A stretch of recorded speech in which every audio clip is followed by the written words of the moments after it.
Hello friends, welcome back to the magnetic effect of electric current. इसके पहले वाले videos में हमने जाना था कि कैसे करंट्स फ्लो होने पर मैग्नेटिक फील्ड प्रोड्यूस हो जाता है कंडक्टर के अराउंड। आज हम बात करेंगे कि उसकी एक इंपॉर्टेंट एप्लीकेशन सोलेनॉइड के बारे में।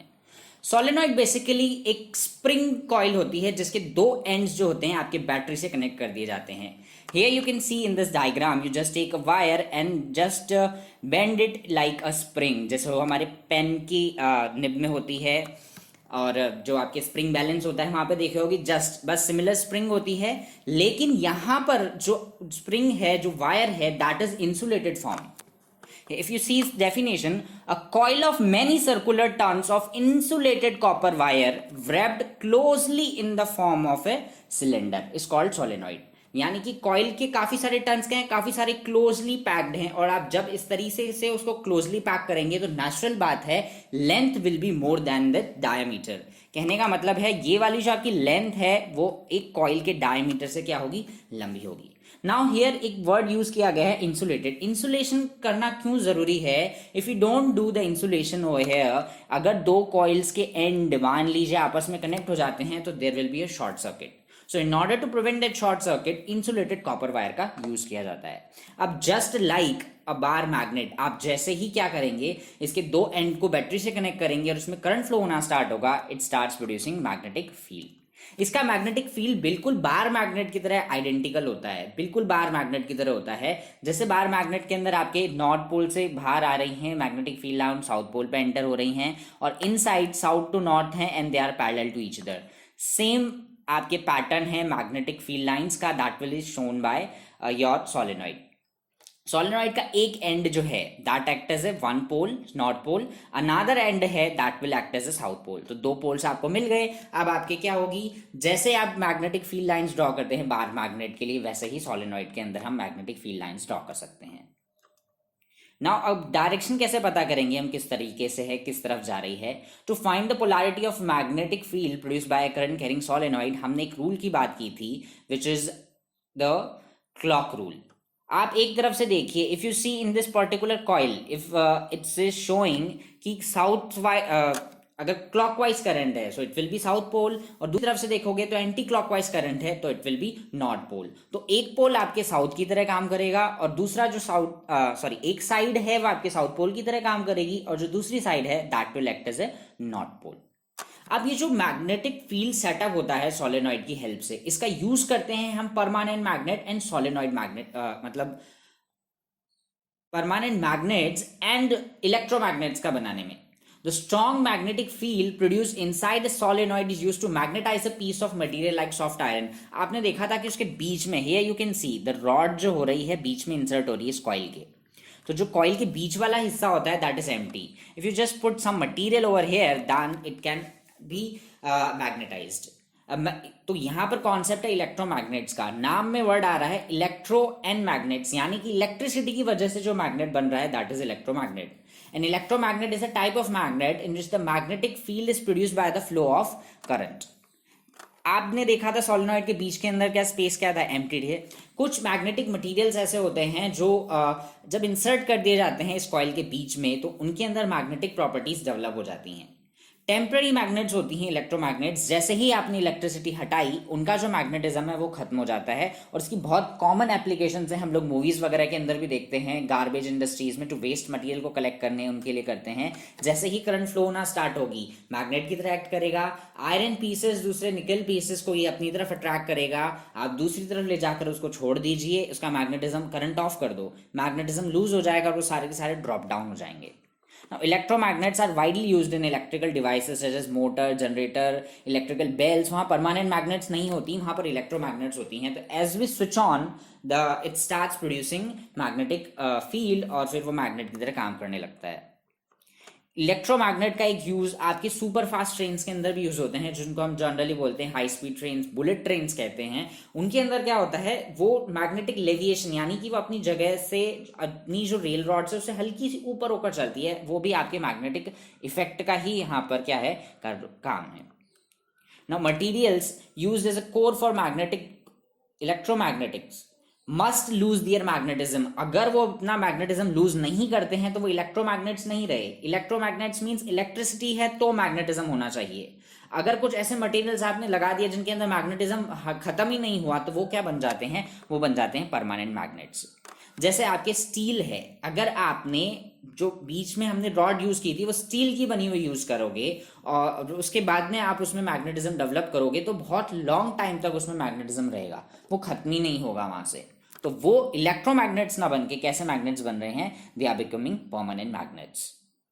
Now there is what is the difference between permanent magnets and electromagnets. Permanent magnets जो होते हैं ऑब्वियसली उनका मैग्नेटिज्म परमानेंट होता है। इलेक्ट्रोमैग्नेटिक होते हैं उनका जो मैग्नेटिज्म है दैट इज टेम्परेरी, और ये कब तक रहता है, जब तक आपके करंट फ्लो हो रही होती है।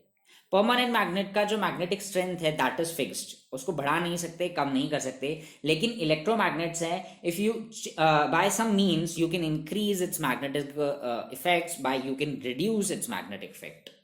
ये कई चीज पे डिपेंड कर सकता है। जैसे आप करंट की स्ट्रेंथ को बढ़ा देंगे तो वहां पे जो मैग्नेटिक फील्ड है दैट विल बी स्ट्रॉन्गर, तो इसकी जो मैग्नेटिक पावर है वो भी क्या होगी, ज्यादा। परमानेंट मैग्नेट्स के अंदर जो मैग्नेट्स नेचुरली अकरिंग होती है दैट इज वीकर, वो वीक होते हैं। लेकिन जो हम लोग बनाते हैं पर सोलेनॉइड वगैरह का यूज करके वो फिर भी स्ट्रॉन्गर होते हैं। इलेक्ट्रोमैग्नेट्स जनरली एक स्ट्रॉन्ग मैग्नेट्स होता है और उनका मैग्नेटिक फील्ड को हम कंट्रोल कर सकते हैं। कैसे, हमने पहले बात की थी कि अगर डायरेक्शन ऑफ करंट बदल दी जाए तो डायरेक्शन ऑफ मैग्नेटिक फील्ड भी क्या होती है, चेंज हो जाती है। तो सेम केस हियर इलेक्ट्रोमैग्नेट्स के केस में, अगर आपने डायरेक्शन ऑफ करंट बदल दी तो आपके जो पोल्स डेवलप हो रहे हैं वो भी अपोजिट डेवलप होंगे, यानी मैग्नेटिक फील्ड्स क्या हो जाएंगी, इट विल गेट चेंज। लेकिन परमानेंट मैग्नेट्स के अंदर जिस तरफ नॉर्थ पोल है, जिस तरफ साउथ पोल है, दैट विल बी फिक्स्ड, वो वहीं रहेंगे। तो इनकी जो पोलैरिटी होती है वो फिक्स्ड होती है, इस वजह से इनका जो मैग्नेटिक फील्ड की जो डायरेक्शन है वो भी क्या होती है, फिक्स होती है। अब हम बात करते हैं the force on A current carrying conductor placed in a magnetic field. अब एक कॉमन कॉन्सेप्ट है कि अगर आप मैग्नेट के पास में एक मटेरियल को लेकर आएंगे तो वह उसको क्या करेगा, अट्रैक्ट करेगा। दो मैग्नेट्स को आप एक दूसरे के पास में रखेंगे तब क्या होगा, या तो वो एक दूसरे को अट्रैक्ट करेंगी या फिर वो एक दूसरे को क्या करेंगी, रिपेल करेंगी। यानी वो एक दूसरे पर क्या कर रहे हैं, they are applying the magnetic force. So that is our core concept here. इसको समझने के लिए हमने क्या किया है, हमने एक रॉड ली है, एल्यूमिनियम रॉड AB, उसको आपने दो थ्रेड्स बांध के क्या है, सस्पेंड कर दिया। ये थ्रेड्स क्या थे, बेसिकली ये आपके वायर्स हैं, वायर्स के थ्रू उसको सस्पेंड कर दिया एक कॉइल से। अब उसके पास में आपने क्या रखा है, एक स्ट्रॉन्ग मैग्नेट रखी हुई है, बिल्कुल जैसे तरीके से डायग्राम में दिखाया है, यू हैव केप्ट मैग्नेट। इस तरह की जो मैग्नेट होती हैं ये बेंड शेप में होती हैं, इसको बोलते हैं horse shoe magnet, because they are in the shape of horse shoe. अब जैसे ही यहाँ पे करंट फ्लो होना स्टार्ट होगा, ये आपकी कंडक्टिंग रॉड है एल्यूमिनियम की बनी हुई, इसके अंदर से क्या होगा, एल्यूमिनियम इज अ कंडक्टर, तो इसके अराउंड क्या होगा, मैग्नेटिक फील्ड प्रोड्यूस होगा, यानी वो भी एक मैग्नेट की तरह एक्ट करेगा। तो हमारे पास में ऑलरेडी एक परमानेंट मैग्नेट है, हॉर्सशू मैग्नेट, और आपने दूसरा क्या किया, करंट फ्लो करवा के मैग्नेटिक फील्ड प्रोड्यूस किया है। अब दो मैग्नेटिक फील्ड हैं, सो नेचुरल बात है they will interact with each other, या तो वो एक दूसरे को अट्रैक्ट करेंगे या फिर वो एक दूसरे को क्या करेंगे, they will repel. Now if they are attracting each other, force of attraction है, रॉड क्या होगी, पास में आएगी, अगर वो रिपेल कर रहे होंगे तो रॉड क्या होगी, दूर जाएगी। अब यहां पर हमने देखा if the current is from A to B, तब क्या होगा, आपके कुछ पोल्स डेवलप हो रहे हैं, let's say it is attracting in nature, आप करंट की डायरेक्शन को यहां पर क्या कर देते हैं, रिवर्स कर देते हैं, B से A कर देते हैं, तो करंट की डायरेक्शन रिवर्स हो जाने पर आपके जो फोर्स है उसकी डायरेक्शंस भी क्या हो जाती हैं, बदल जाती हैं। तो हो सकता है वो अट्रैक्शन की जगह अब क्या हो, रिपेल होना चालू हो जाए और वो आपके परमानेंट मैग्नेट से दूर चली जाएगी। Now, force on a current carrying conductor placed in a magnetic field, it basically it depends on various factors.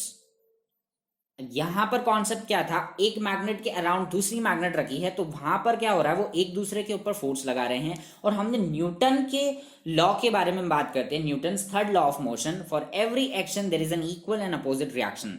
तो अगर मैग्नेट रॉड पर आपके फोर्स ऑफ अट्रैक्शन लगा रहा है या फोर्स ऑफ रिपल्शन लगा रहा है, तो रॉड भी इक्वल एंड अपोजिट डायरेक्शन, यानी कि मैग्नेट के ऊपर आपका क्या करेगा, it will apply the force.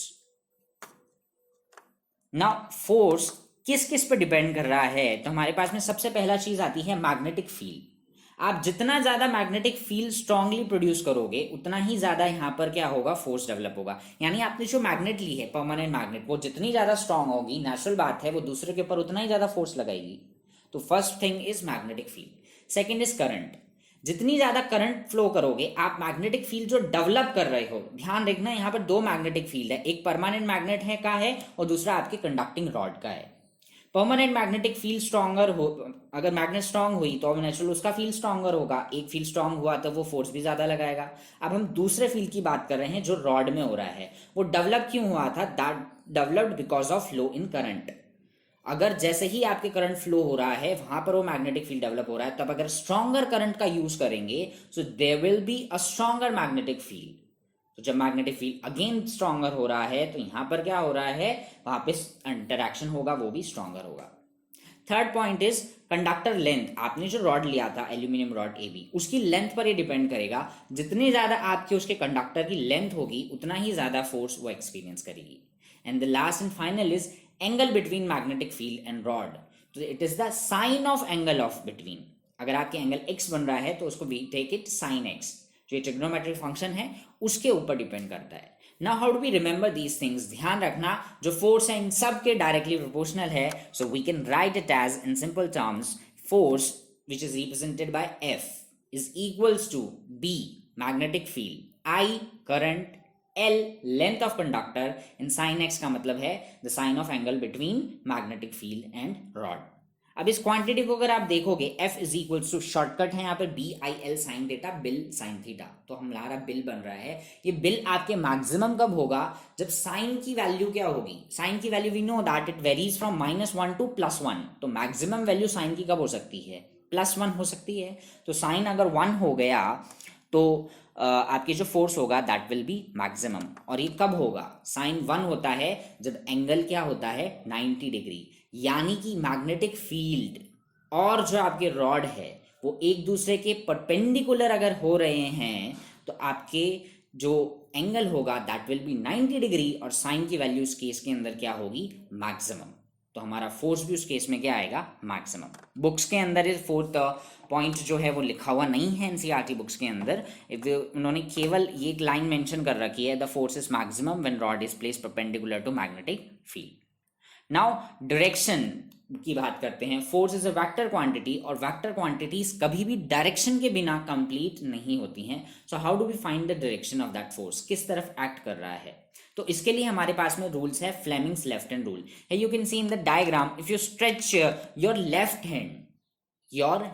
Hand, आपको थंब अप की तरफ पॉइंट करना है, फर्स्ट फिंगर एक तरफ पॉइंट करना है and then the second finger आपको क्या करना है, दूसरी तरफ पॉइंट करना है। सो ये if you see all these three are perpendicular to each other, इन तीनों के बीच में जो एंगल बनेगा दैट इज 90 डिग्री बनेगा।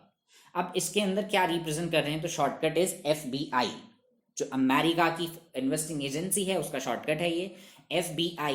F स्टैंड्स फॉर फोर्स, किस तरफ फोर्स काम कर रहा है, B stands for magnetic field and I stands for current.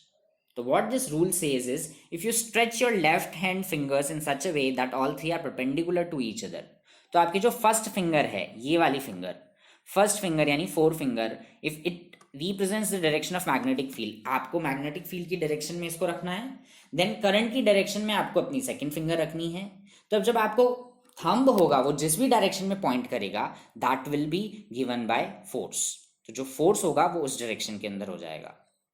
Now आप इसकी अगर लिटरल डेफिनेशंस देखेंगे तो ये है, direction of magnetic force is determined by the rule of using direction of current and magnetic field. According to this rule, stretch the thumb, forefinger, middle finger in your left hand such that they are mutually perpendicular to each other. mutually का मतलब होता है कि एक दूसरे के, तो ये तीनों एक दूसरे के परपेंडिकुलर है, तीनों तीन एक्सेस रिप्रेजेंट करते हैं और 90 डिग्री एंगल्स बनाते हैं। तो यहाँ पे the first finger points in the direction of magnetic field, second fingers point in the direction of current, then the thumb will point in the direction of motion और the force acting on the conductor. अब इस left hand की तरह एक right hand rule भी हमारे पास में है। अगर मैग्नेटिक फील्ड पता था, करंट पता था, तो हमने फोर्स पता कर लिया। एक राइट हैंड रूल भी है, सेम राइट हैंड रूल के अंदर होता है, thumb represented by force, first finger आपकी रिप्रेजेंट करेगी what is FB, B stands for magnetic field and third stands for I, FBI, I means current. तो अब दो रूल्स की जरूरत क्यों पड़ी हम लोगों को, left hand rule and right hand rule, पर ये भी इससे रिप्रेजेंट कर रहा है, ये भी सेम चीजें रिप्रेजेंट कर रहा है, but there is a basic difference, दोनों का यूज अलग अलग जगह पे करते हैं। अगर हमें पता है अगर हमें पता है मैग्नेटिक फील्ड और करंट की डायरेक्शन और हमें पता करनी है फोर्स की डायरेक्शन, तो हम लोग यूज करेंगे लेफ्ट हैंड रूल को। लेकिन अगर हमें फोर्स की डायरेक्शन पता है, मैग्नेटिक फील्ड की डायरेक्शन पता है और करंट की डायरेक्शन पता करनी है, तो हम क्या यूज करेंगे? Right hand rule. तो Fleming's left hand rule force को पता करने के लिए काम आता है, and Fleming's right hand rule जो है आपके, वो करंट की डायरेक्शंस को पता करने के काम आता है। Now your questions will be magnetic field की डायरेक्शन कैसे पता करेंगे? तो मैग्नेटिक फील्ड की डायरेक्शन करने के लिए हमें क्या पता था? राइट हैंड थंब रूल का यूज कर सकते हो आप लोग कि किस तरीके से एक कंडक्टर है उसके around magnetic field lines setup हो रही है। तो इन दोनों का रूल का यूज करके हम लोग फोर्स और करंट की डायरेक्शंस पता कर सकते हैं। ऑलवेज रिमेंबर, फोर्स पता करने के लिए लेफ्ट हैंड रूल है एंड करंट को पता करने के लिए राइट हैंड रूल है। इसके नेक्स्ट वीडियोस में हम बात करेंगे इनकी रूल्स की एप्लीकेशंस हैं जो आपके इलेक्ट्रिक जनरेटर और इलेक्ट्रिक मोटर के अंदर काम आती है।